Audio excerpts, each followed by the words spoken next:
Hello दोस्तों, क्या हाल है। आज तारीख है 6 सितंबर, दिन शुक्रवार, हिंदी तिथि शुक्ल तृतीया। और आइए बात करते हैं आज की मुख्य समाचार में दिन भर की 30 बड़ी खबरों पर नजर डालते हैं। गोरखपुर में होगा राज्य अध्यापक पुरस्कार समारोह का आयोजन। बेसिक के 41, माध्यमिक के 13 शिक्षक होंगे सम्मानित। शिक्षक दिवस के अवसर पर 5 सितंबर बृहस्पतिवार को प्रदेश के 54 शिक्षकों को राज्य शिक्षक पुरस्कार दिए जाएंगे। शिक्षण में अनूठे कार्य और विशेष योगदान करने वाले बेसिक शिक्षा परिषद के 41 और माध्यमिक शिक्षा परिषद के 13 शिक्षकों को यह सम्मान दिया जाएगा। इसमें मुख्यमंत्री अध्यापक पुरस्कार के लिए चयनित 2 शिक्षक भी शामिल हैं। मुख्यमंत्री योगी आदित्यनाथ बृहस्पतिवार को गोरखपुर के महायोगी गंभीरनाथ प्रेक्षागृह में इन शिक्षकों को सम्मानित करेंगे। मुख्यमंत्री योगी आदित्यनाथ ने प्रयागराज में मिशन रोजगार के तहत प्रयागराज में 5000 से अधिक युवाओं को नियुक्ति पत्र एवं स्मार्टफोन टैबलेट वितरित किया। मुख्यमंत्री योगी आदित्यनाथ ने आज प्रयागराज में जनपद स्तरीय रोजगार मेले में 5000 से अधिक युवाओं को नियुक्ति पत्र वितरित किए। इसके साथ ही 7138 लाभार्थियों को 510 करोड़ रुपए से अधिक के ऋण और 15000 से अधिक युवाओं को टैबलेट और स्मार्टफोन बांटे। इस मौके पर मुख्यमंत्री ने कहा कि सरकार अपने हर दायित्व का निर्वहन पूरी ईमानदारी के साथ कर रही है। जीरो टॉलरेंस नीति के साथ हर बहन, बेटी, नागरिक और व्यापारी को सरकार सुरक्षा प्रदान कर रही है। उन्होंने कहा कि सरकार युवाओं को रोजगार से जोड़ रही है। मुख्यमंत्री योगी आदित्यनाथ ने उत्तर प्रदेश अधीनस्थ सेवा चयन आयोग द्वारा चयनित 334 अवर अभियंता, संगणक एवं फोरमैन को नियुक्ति पत्र वितरित किया। इस मौके पर मुख्यमंत्री ने कहा कि नियुक्त पाने वालों में हर जनपद का प्रतिनिधित्व दिखता है। नियुक्ति प्रक्रिया में आरक्षण नियमों का पालन करते हुए बिना भेदभाव प्रतिभाशाली युवाओं को नियुक्ति की प्रक्रिया से जोड़ा गया है। मुख्यमंत्री ने कहा कि आज उत्तर प्रदेश विकास के पथ पर सरपट दौड़ रहा है और देश का ग्रोथ इंजन बनकर उभर रहा है। मुख्यमंत्री ने कहा, पिछले 7-7.5 वर्ष के अंदर नियुक्ति की जो प्रक्रिया में पारदर्शिता और शुचितापूर्ण तरीके से कार्यवाही आगे बढ़ी है। मुख्यमंत्री योगी आदित्यनाथ ने लखनऊ में राष्ट्रीय पोषण माह के अंतर्गत 45 जनपदों के 555 आंगनबाड़ी भवनों का लोकार्पण किया। साथ ही आंगनबाड़ी कार्यकर्तियों और सहायिकाओं के बैंक खातों में बीमा प्रीमियम और यूनिफॉर्म के लिए 37 करोड़ 78 लाख रुपए की राशि भेजी। इस मौके पर मुख्यमंत्री ने कहा कि विकसित भारत के लक्ष्य को पूर्ण करने में आंगनबाड़ी कार्यकर्तियों की भूमिका अहम है। उन्होंने कहा कि बच्चे स्वस्थ होंगे तभी भारत समृद्ध होगा। पहले संयुक्त कमांडर सम्मेलन का आज लखनऊ में chief of defence staff general Anil Chauhan ने उद्घाटन किया। देश की सुरक्षा चुनौतियों से निपटने के लिए पहले संयुक्त कमांडर सम्मेलन जेसीसी का आज लखनऊ में chief of defence staff general Anil Chauhan ने उद्घाटन किया। इस अवसर पर chief of defence staff general Anil Chauhan के साथ थल सेना प्रमुख जनरल उपेंद्र द्विवेदी, नौसेना प्रमुख एडमिरल दिनेश कुमार त्रिपाठी और वायुसेना प्रमुख एयर चीफ मार्शल विवेक राम चौधरी भी मौजूद रहे। सम्मेलन में तीनों सेनाओं के अन्य शीर्ष अधिकारियों ने भी भाग लिया। आंध्र प्रदेश में बाढ़ की स्थिति की निगरानी के लिए विशेषज्ञों की एक टीम का गठन। गृह मंत्री अमित शाह ने कहा है कि केंद्र सरकार ने आंध्र प्रदेश में बाढ़ की स्थिति की निगरानी के लिए विशेषज्ञों की एक टीम का गठन किया है। इस टीम का नेतृत्व गृह मंत्रालय में आपदा प्रबंधन विभाग के अपर सचिव कर रहे हैं। एक सोशल मीडिया पोस्ट में श्री शाह ने कहा कि केंद्रीय टीम आंध्र प्रदेश के बाढ़ प्रभावित इलाकों का दौरा करेगी और वहां बाढ़ प्रबंधन, जलाशय प्रबंधन और बांध सुरक्षा का आकलन करेगी तथा तत्काल राहत पहुंचाने के उपायों पर सुझाव देगी। 69,000 शिक्षक भर्ती अभ्यर्थियों ने एक और मंत्री का आवास घेरा, राजभर ने बाहर आकर की मुलाकात। यूपी में 69,000 सहायक शिक्षक भर्ती के अभ्यर्थियों का धरना प्रदर्शन जारी है। अभ्यर्थियों ने बृहस्पतिवार को यूपी सरकार के एक और मंत्री ओम प्रकाश राजभर के लखनऊ स्थित आवास का घेराव किया और अपनी मांगों से संबंधित ज्ञापन सौंपा। मंत्री राजभर खुद बाहर आए और अभ्यर्थियों को न्याय का भरोसा दिलाया। उन्होंने कहा कि किसी के साथ भी अन्याय नहीं होगा। इसके पहले अभ्यर्थियों ने प्रदेश के उप मुख्यमंत्री केशव प्रसाद मौर्य और आशीष पटेल के आवास का भी घेराव किया। बुधवार को अभ्यर्थियों ने भाजपा के प्रदेश अध्यक्ष भूपेंद्र सिंह चौधरी के आवास का घेराव किया था। झूमकर बरसे बदरा, 24 घंटे में 124.4 मिमी बारिश, 85 साल बाद सितंबर माह में दूसरी सबसे ज्यादा बारिश। उत्तर प्रदेश के आगरा में बुधवार को मानसून के बादल ऐसे बरसे कि महज 24 घंटे में 124.4 मिमी बारिश में शहर की सड़कें पानी में डूब गईं। सितंबर के महीने में शहर के लोगों ने पहली बार ऐसी बारिश देखी। इससे पहले 85 साल पूर्व 16 सितंबर 1939 को 286 मिमी बारिश दर्ज की गई थी। सितंबर में हुई इस बारिश का रिकॉर्ड अब तक नहीं टूट पाया है। मंगलवार बुधवार को रात 1 बजे तेज तूफानी हवाओं और बिजली कड़कने के बीच बारिश शुरू हुई। 1.5 घंटे में 91 मिमी बारिश दर्ज की गई। इन चेहरों की मासूमियत पर जो गया जाल में फंसा, 2 महिला समेत 7 गिरफ्तार, ऐसे बनाते थे शिकार। मेरठ की इन महिलाओं के चेहरों की मासूमियत पर मत जाएगा, जिसने भी ये गलती करने की हिमाकत की वो इनके बिछाए जाल में फंस गया। ऐसा फंसा की पिटाई तो हुई ही, साथ ही लाखों रुपए भी गैंग को देने पड़े। परतापुर थाना क्षेत्र का युवक गैंग की सदस्य का वीडियो कॉल पर चेहरा देखकर फिदा हो गया। होटल में कमरा बुक करके उसके साथ संबंध बनाए। इसी बीच गैंग के लोग होटल के बाहर पहुंच गए। युवक को गाड़ी में बिठाकर जमकर पिटाई की। पत्नी और रिश्तेदार को फोन करके कहा कि 10 लाख रुपए नहीं दिए तो यह जेल जाएगा। युवक की तहरीर पर परतापुर पुलिस ने रिपोर्ट दर्ज कर 2 महिलाओं और गैंग के 5 सदस्यों को गिरफ्तार कर लिया है। 30 दिन में चौथी बार अयोध्या पहुंचे सीएम योगी, बोले काशी के बाद अब अयोध्या धाम भी तमिलनाडु से जुड़ा। मुख्यमंत्री योगी आदित्यनाथ ने रामनाथ स्वामी मंदिर के कुंभाभिषेकम और जीर्णोद्धार समारोह में कहा कि अयोध्या और तमिलनाडु का एक विशेष रिश्ता है। हजारों वर्ष पहले श्रीराम श्रीलंका में सीता माता की खोज के लिए निकले थे, तब उन्होंने तमिलनाडु में भगवान शिव की आराधना की थी, जहां आज रामेश्वरम स्थापित है।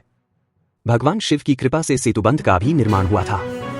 एक मान्यता और है कि भगवान जब सीता को लेकर वापस आ रहे थे तो माता सीता ने रामनाथ स्वामी मंदिर में पूजा अर्चना की थी। सरकारी अस्पताल में नहीं मिल रही 40 दवाएं, खरीदनी पड़ रही बाहर से। अलीगढ़ के ठाकुर मलखान सिंह जिला अस्पताल में दवाओं की कमी हो गई है। 40 तरह की दवाएं यहां नहीं है। ऐसे में मजबूर मरीज बाहर से ऊंची कीमतों पर दवाएं खरीद रहे हैं। अस्पताल प्रशासन का कहना है कि इन दवाओं की आपूर्ति पिछले करीब 6 महीने से नहीं हो रही है। इनमें अधिकांश दवाएं विटामिन, ताकत, पोषण और डिप्रेशन की है। जिला अस्पताल में रोजाना औसतन 2400 मरीजों की ओपीडी होती है। इनमें बुखार, शुगर, ब्लड प्रेशर, उल्टी दस्त और सिर दर्द के मरीज सबसे ज्यादा होते हैं। 204 साल बाद होगी फकीर सिंह की 13वीं, अंग्रेजों ने मारकर जंगल में छोड़ा था, जानवरों ने बना लिया निवाला। आजमगढ़ जिले के बरदक क्षेत्र के गोढ़हरा गांव में एक अजब मामला प्रकाश में आया है। गांव के एक व्यक्ति द्वारा 204 साल बाद अपने एक पूर्वज का 13वीं करने का निर्णय लिया गया है, जिन्हें 1820 में बरतानिया हुकूमत के खिलाफ बगावत करने पर अंग्रेजों ने मारकर जंगल में एक पेड़ से बांधकर छोड़ दिया था। जंगली जानवरों ने उन्हें अपना निवाला बना लिया था। बताते हैं कि गोढ़हरा गांव निवासी फकीर सिंह ने 1820 में अंग्रेजों के खिलाफ मोर्चा खोल दिया था। बरतानिया हुकूमत के खिलाफ बगावत के चलते अंग्रेजों ने सन 1820 में उनको पकड़ने के बाद ऐसी सजा सुनाई कि लोगों की रूह कांप गई थी। घर को बना दिया स्लाटर हाउस, पूरा परिवार मिलकर काटता था पशु, पुलिस ने मारा छापा, भारी मात्रा में मांस बरामद। शाहजहांपुर के थाना सदर बाजार क्षेत्र में पुलिस ने बुधवार की रात एक मकान में छापा मारकर गोवंशीय पशु का मांस बरामद किया है। पुलिस के मुताबिक पूरा परिवार मकान के अंदर पशुओं को काटने का काम करता था। आरोपी मौके से फरार हो गए। इनकी तलाश की जा रही है। एसपी सिटी संजय कुमार ने बताया कि पुलिस को मुखबिर से सूचना प्राप्त हुई थी कि सदर बाजार थाना क्षेत्र के अंटा मोहल्ले में लालू के मकान में गोवंशीय पशुओं को काटने का काम हो रहा है। बुधवार रात करीब 12 बजे सीओ सिटी सौम्या पांडे के नेतृत्व में पुलिस ने मकान में छापा मारा। 3 वर्ष बाद अगस्त में सामान्य से 34% कम हुई बारिश, सितंबर में मेहरबान है मानसून। सावन में बारिश से तरबतर होने की आस अधूरी रह गई। बरेली में बीते वर्ष के मुकाबले इस बार अगस्त में कम बारिश हुई। मौसम विभाग के आंकड़ों के अनुसार बीते वर्ष अगस्त में हुई बारिश के सापेक्ष इस बार करीब 34% कम रही।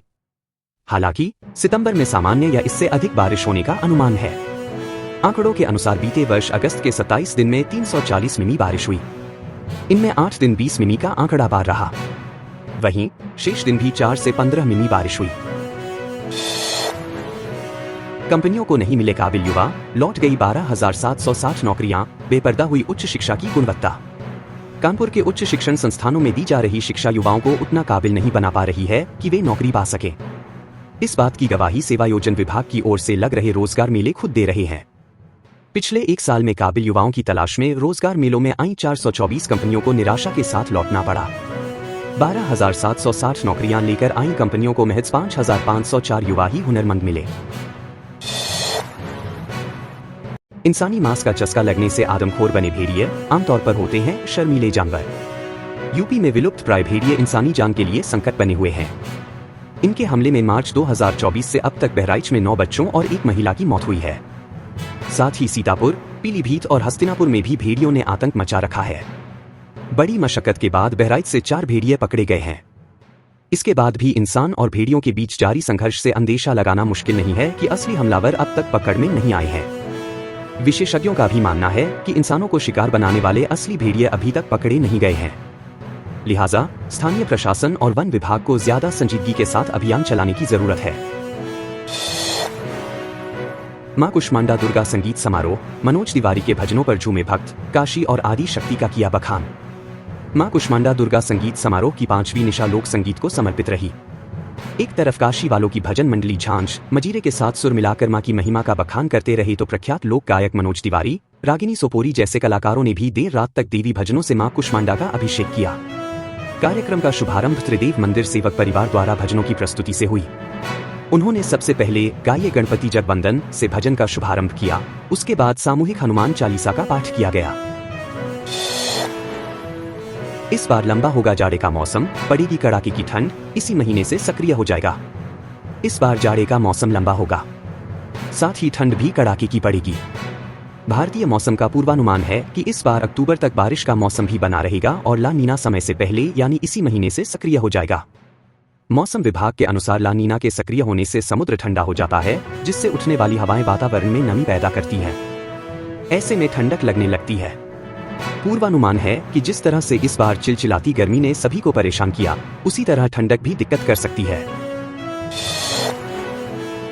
आईपीएल के सबसे महंगे खिलाड़ी की कीमत से 3 गुना ज्यादा टैक्स देते हैं कोहली, धोनी से 2 गुना।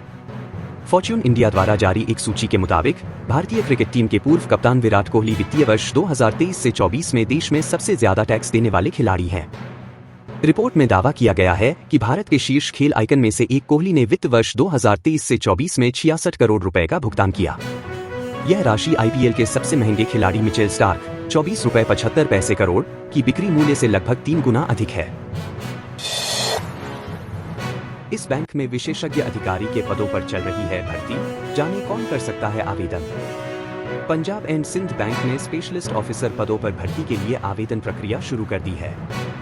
इच्छुक और योग्य उम्मीदवार पंजाब एंड सिंध बैंक की आधिकारिक वेबसाइट के माध्यम से ऑनलाइन आवेदन कर सकते हैं। इस भर्ती अभियान के तहत संगठन में 213 पदों को भरा जाएगा। आवेदन करने की अंतिम तिथि 15 सितंबर 2024 तक है। डिलाइट इन डिलीवरी, जानिए कैसे फ्लिपकार्ट के विशाल नेटवर्क के माध्यम से आपके घर तक पहुंचता है सामान। पिछले कुछ वर्षों में भारत में डिलीवरी के क्षेत्र में सबसे ज्यादा नौकरियां पैदा हुई हैं और इसमें ई कॉमर्स कंपनियों का बड़ा योगदान रहा है। फ्लिपकार्ट ने भी डिलीवरी के क्षेत्र में लाखों नौकरियां प्रदान की है।